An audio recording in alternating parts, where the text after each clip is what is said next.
America, Tom Hand here with Americana Corner. Today we're discussing the wonders of the upper Missouri. On May 26, 1805, Captain Meriwether Lewis noted in his journal that he beheld the Rocky Mountains for the first time.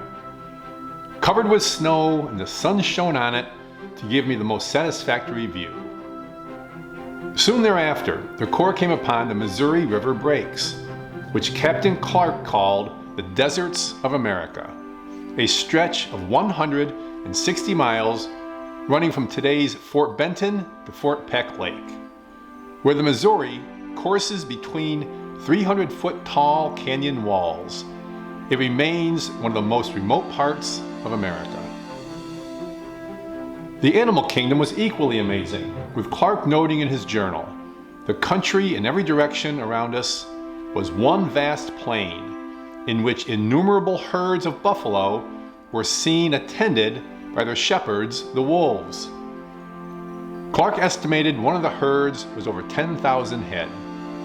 There was also an abundance of grizzlies, and confrontations with them were becoming all too frequent, with Lewis noting after being chased by a wounded grizzly that he would rather fight 2 Indians than 1 bear. At one bend in the river, they came upon a buffalo jump, a creative hunting technique used by Plains Indians, where they drive a herd of buffalo over a cliff, take what meat they could carry off, and leave the rest for the wolves. In this case, there was a pile of over 100 mangled buffalo carcasses lying and rotting along the riverbank beneath a 120-foot cliff. The stench was horrific.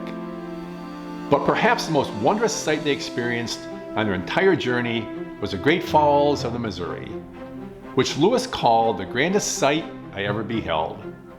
The falls, located just east of today's Great Falls, Montana, are a series of waterfalls over the course of 12 river miles, with 187 feet in vertical plunges, and another 425 feet of riverbed descent.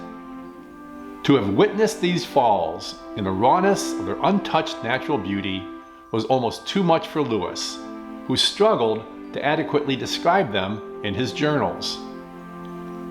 It was now mid-July, and the captains knew they must soon find the Shoshone and their herd of horses, or there would be little chance of crossing the Rockies. Next week, we'll discuss the Corps crossing the Great Divide.